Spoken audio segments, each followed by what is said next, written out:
할렐루야.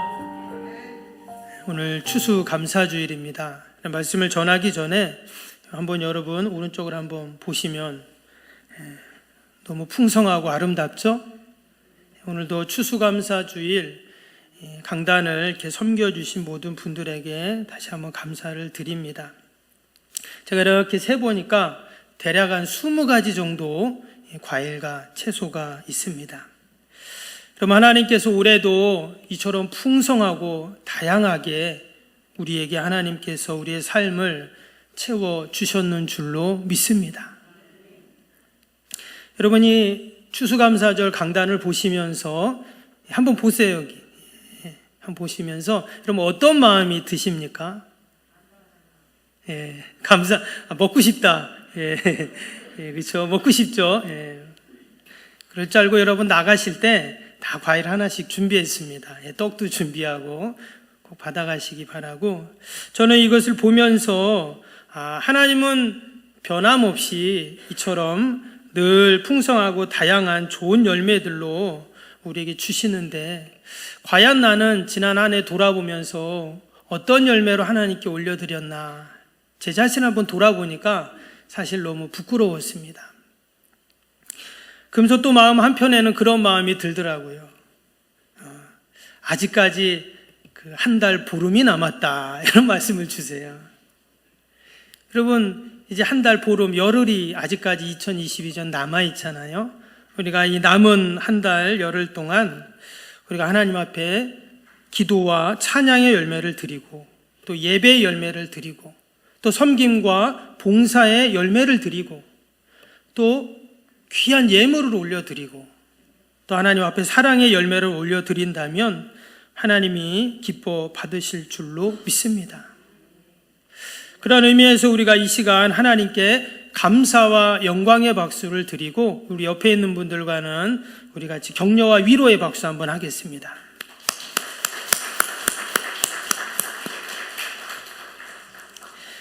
여러분, 추수감사 주일은 그 유래에 대해서는 매년 추수감사절 때 이렇게 말씀을 드렸고요. 추수감사주일은 한 해를 돌아보면서 하나님이 베푸신 은혜를 생각하고 감사와 영광을 올려드리는 그런 절기이죠. 늘 말씀드리지만 우리가 절기를 잘 지키는 신앙이 바른 신앙입니다. 그래서 오늘은 추수감사주일 감사와 관련된 말씀을 함께 전하려고 합니다. 성경에도 보면 참 힘들고 어려운 상황 속에서도 하나님께 감사하며 영광을 돌렸던 사람들이 많이 있습니다. 그 중에 한 사람이 오늘 본문에 나오는 하박국 선지자입니다. 저는 이 하박국서를 볼 때마다 아주 재미있는 추억이 있습니다. 옛날 어렸을 때 교회학교 다녔을 때인데 아직도 그 기억이 납니다.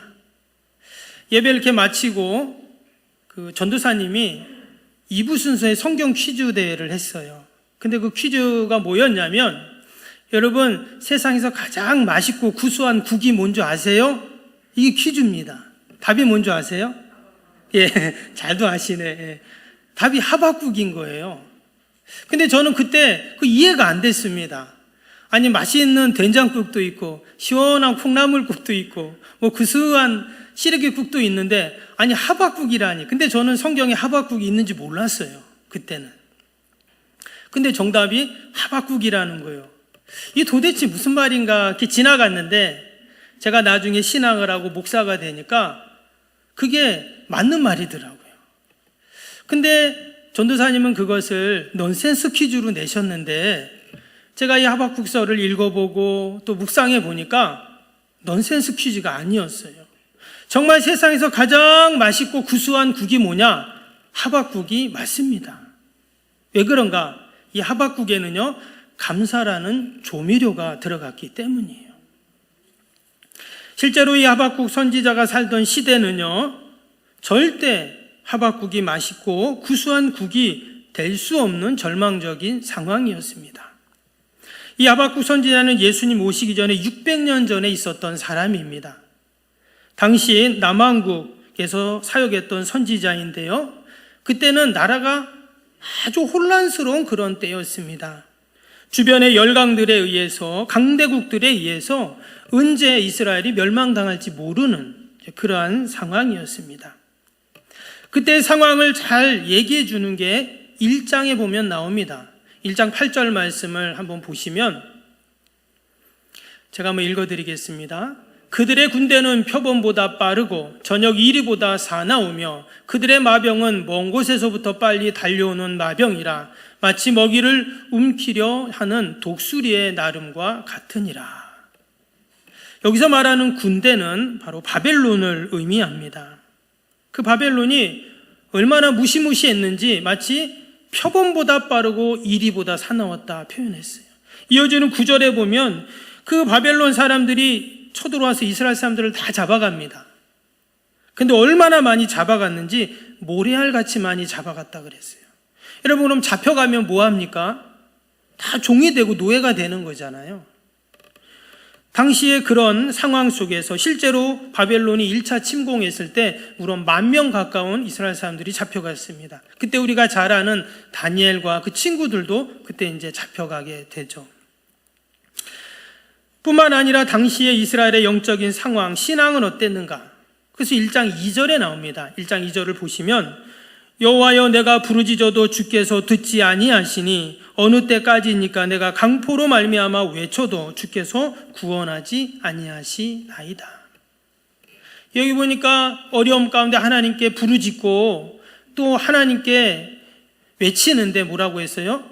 아무리 부르짖어도 하나님이 듣지 않고 아무리 외쳐도 구원이 없다는 거예요. 이것은 다른 말로 하면 이스라엘 백성들의 기도에 응답이 없다는 것입니다. 원래 하나님은 기도하면 다 응답해 주시잖아요. 근데 응답이 없다는 거예요. 왜 그런가? 바로 이스라엘 백성들이 하나님의 말씀을 잊고 우상 숭배하고 점점 하나님과 그들이 멀어졌기 때문입니다. 때문에 그들은 참된 신앙, 바른 신앙이라고 할 수 없는 그러한 상황이었어요. 그래서 오늘 3장에 보면 16절에 당시 상황을 한마디로 이렇게 선지자는 표현했습니다. 내가 들었으므로 내 창자가 흔들렸고 내 목소리로 말미암아 내 입술이 떨렸도다. 무리가 우리를 치러 올라오는 환난 날을 내가 기다림으로 썩이는 것이 내 뼈에 들어왔으며 내 몸은 내 초소에서 떨리는도다. 지금 조국이 점점 비참의 멸망의 길로 접어드는 모습을 보면서 이 선지자가 어떻게 했다고요? 창자가 흔들리고 입술이 떨리고 내 뼈가 처소에서 떨고 있다, 이렇게 표현을 하고 있어요. 정말 당시에 이 바벨론이라는 나라는 정말 무시무시한 그러한 나라였습니다. 제가 사진을 한번 보여드리는데요. 고대에 많은 도시들이 있었습니다. 근데 그 도시들 가운데 가장 사람들의 상상력을 자극하고 궁금해하는 도시가 이 바벨론이라는 도시입니다. 여러분, 이 바벨론이라는 도시, 이제 지금 이라크인데요. 그 이라크에 지금은 죽었지만 여러분 사담 후세인 아시죠? 걸프전에 전범으로 몰려서 결국은 이제 사형을 당했는데 그 사담 후세인이 당시에 이 바벨론의 고고학적인 자료를 찾아내면서 거기에 그 바벨론 도시를 다시금 조성을 했습니다. 한번 사진 한번 보여주실래요? 다시 그 옛날 바벨론을 자신들이 회복하자, 이제 이런 마음으로 이렇게 그 바벨론 유적지에다가 이렇게 지금 성을 다시금 재건을 한 모습입니다. 일부만 이렇게 이제 만들었는데요. 기원전 5세기에 역사학자인 헤로도토스라는 사람이 그 바벨론 성에 대해서 기록해 놓은 내용이 있어요. 이 바벨론에 대해서 어떻게 기원전 5세기 사람이 정리해 놨냐면, 이 도시는 광활한 평악 한가운데 사각형 모양으로 사방이 각각 120스타디온의 길이로 이루어졌다. 120스타디온이라는 것은 1스타디온이 한 200m 이상 됩니다. 가까이 돼요. 그러니까 120스타디온은 그 20km 이상 되는 긴 길이로 되어 있다, 이렇게 지금 얘기를 했어요. 그리고 성 전체 둘레를 치면 480스타디온, 거의 90km 가까운 그렇게 어마어마하게 큰 도시였습니다. 그리고 우리가 알고 있듯이 다른 어떤 도시보다 가장 아름답게 정비된 도시이다. 우선 물이 가득 차 있고 깊고 넓은 해자가 도시 주변을 둘러쳐 있다. 이게 무슨 말이냐면 성이 쫙 둘러서 있는데 그 바로 앞에 땅을 파가지고 해자, 바로 물이 흐르게 한 거예요. 그래서 그 성으로 적들이 쳐들어오지 못하도록 만든 겁니다.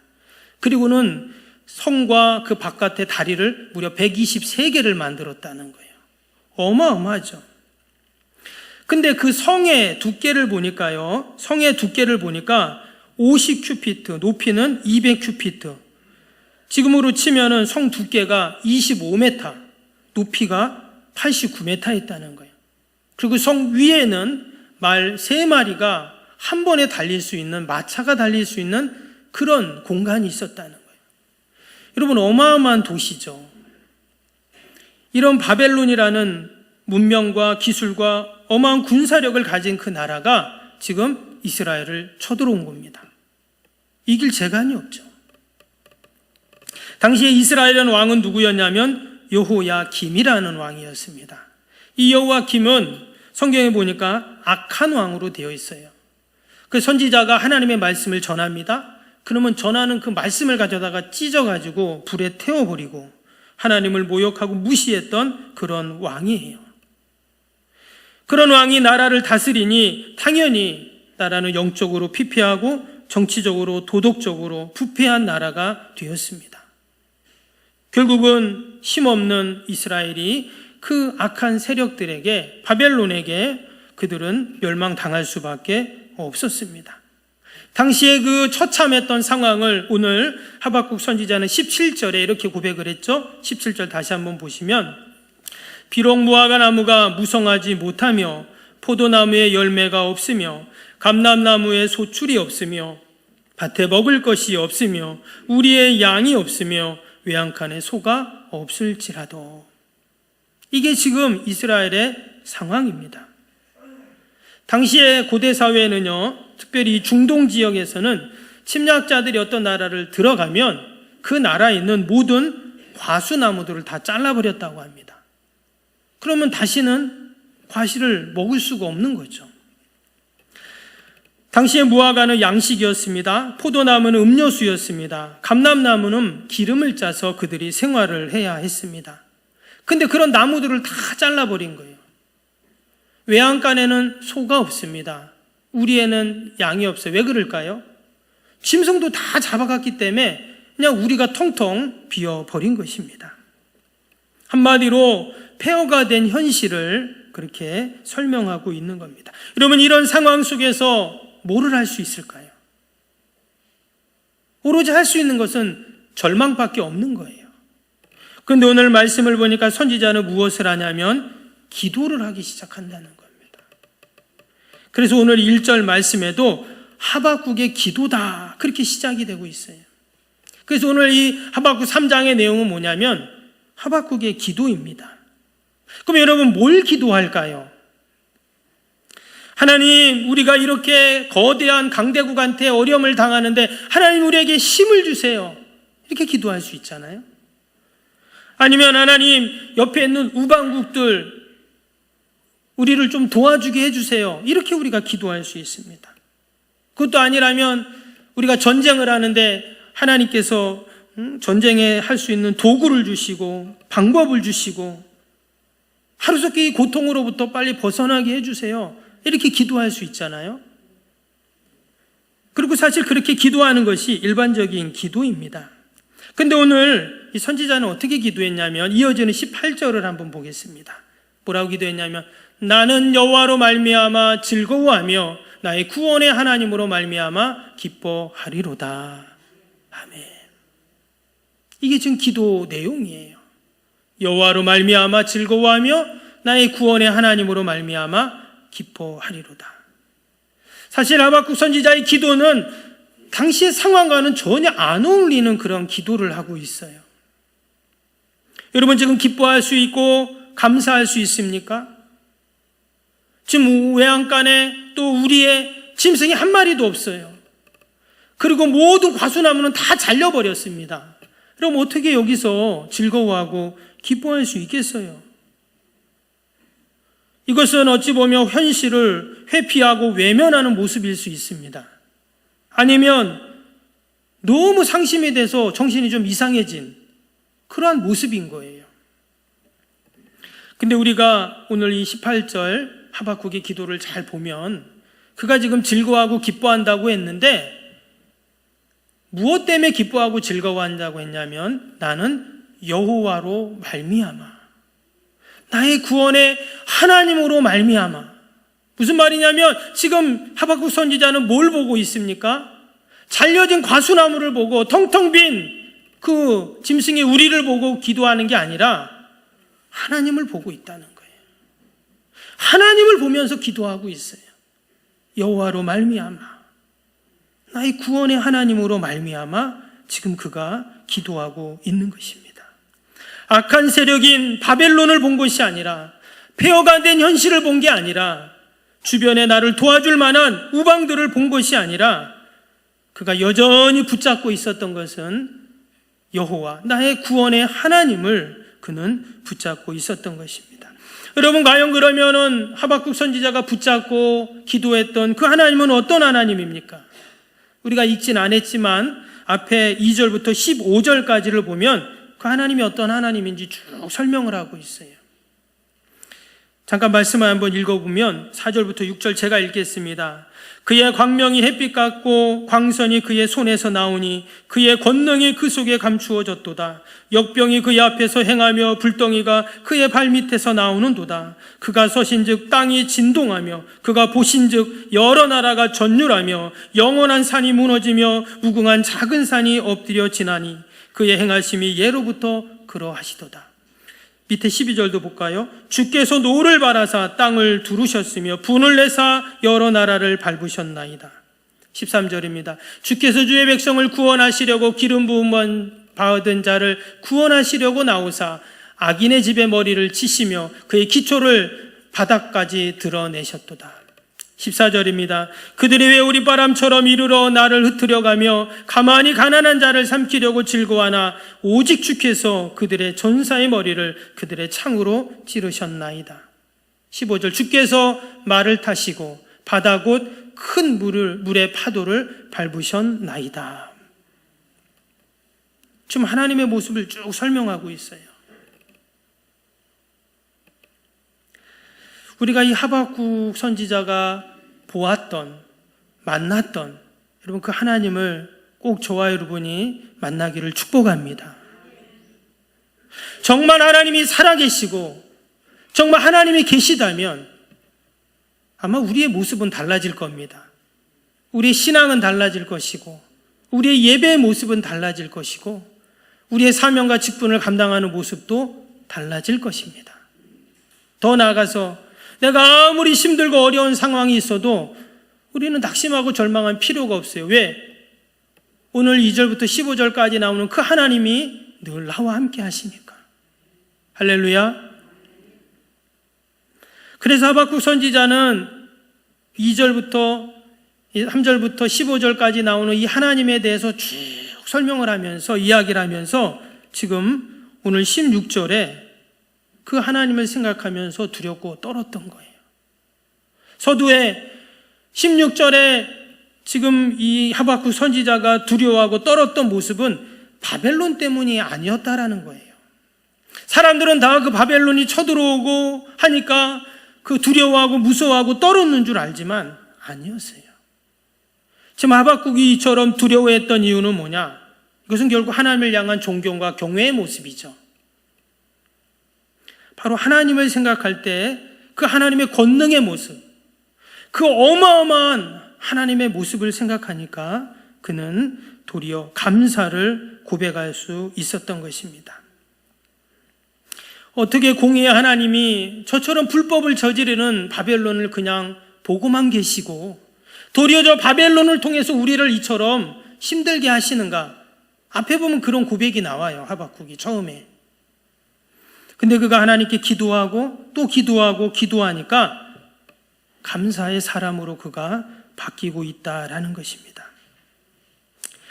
여러분, 거대하신 하나님 앞에 이 바벨론은 한 점의 점에 불과한 줄로 믿습니다. 그래서 이제 더 이상 무화과 나무가 무성하지 못하고 포도나무 열매가 없고 감람나무에 소출이 없고 밭에 아무 먹을 것이 없어도 여전히 이제 그의 입술에서는 여러분 찬양이 흘러 넘치게 되었는 줄로 믿습니다. 그리고는 마지막에 하박국 3장 마지막 절에 그는 이렇게 고백을 합니다. 19절이죠. 19절 보시면 주 여호와여, 여호와는 나의 힘이시라. 나의 발을 사슴과 같이 하사 나를 높은 곳에 다니게 하시리로다. 이 노래는 지휘하는 사람을 위하여 내 수금에 맞춘 것이니라. 아멘. 여기 보면 나의 발을 사슴과 같게 하신다 하셨어요. 그리고 어디로 가요? 높은 곳을 다니게 하신다는 거예요. 결국 하나님께서 우리를 승리케 하신다 하는 그 이야기를 합니다. 근데 마지막에 보니까 뭐라 그랬어요? 이 노래는 지휘하는 사람을 위하여 내 수금에 맞춘 것이다 이랬어요. 즉 지금 이 하박국의 기도를 가지고 당시에 성전에서 예배를 드릴 때 찬양으로 불렀다는 거예요. 그러면서 백성들에게 때로 힘들고 어려운 일이 있지만 낙심하지 말고, 하박국도 그 절망의 상황 속에서 하나님께 감사하고 찬양했는데 우리도 하나님께서 도우시고 함께 하십니다. 하나님이 모든 문제를 해결하십니다. 하나님께서 놀라운 구원의 역사를 이루십니다. 아멘. 그런 믿음과 소망을 함께 가지면서 노래를, 찬양을 불렀던 것입니다. 여러분, 아무리 둘러봐도 낭망하고 불평할 수밖에 없는 그러한 상황입니다. 도무지 감사를 찾을 수 없습니다. 그런데 하나님 앞에 겸손히 무릎을 꿇고 머리를 숙이고 기도하니까 그 절망의 늪에서도 감사가 흘러나오고 노래가 흘러나온 것입니다. 여러분, 우리가 한 주간을 살면서도 하나님께 감사하는 저와 여러분이 되기를 축복합니다. 마지막으로 제가 꽃을 하나 보여드리겠는데요. 혹시 이 꽃이 어떤 꽃인지 아세요? 예, 에델바이스라는 꽃입니다. 에델바이스는 알프스의 별이라는 그런 별명을 가졌는데요. 그래서 스위스하고 오스트리아는 이것이 국화입니다. 나라의 꽃이에요. 여러분, 이 에델바이스는 그냥 이런 데 아무 데나 안 피어 있어요.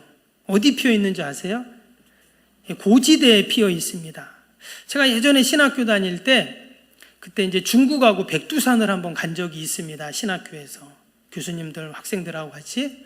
근데 뭐 가보신 분은 아시지만 그 2700m 상당히 고지잖아요. 그 가보니까 그 위에는 나무나 풀이나 이런 것들이 없더라고요. 하도 추워가지고. 그때가 5, 6월 달에 갔는데 아니 그때도 아직 눈이 다 안 녹은 거예요. 상당히 춥더라고요. 근데 나무도 없고 풀도 아무것도 없는데 이 바위 틈에 이 에델바이스가 많이 피어 있더라고요. 제가 그걸 보면서 야, 이 꽃 진짜 대단하다. 이 추위에 다른 꽃들은 아무것도 없는데 이 에델바이스는 피어 있는 거예요. 근데 실제로 그 히말라야에 가면 그 엄청 높잖아요.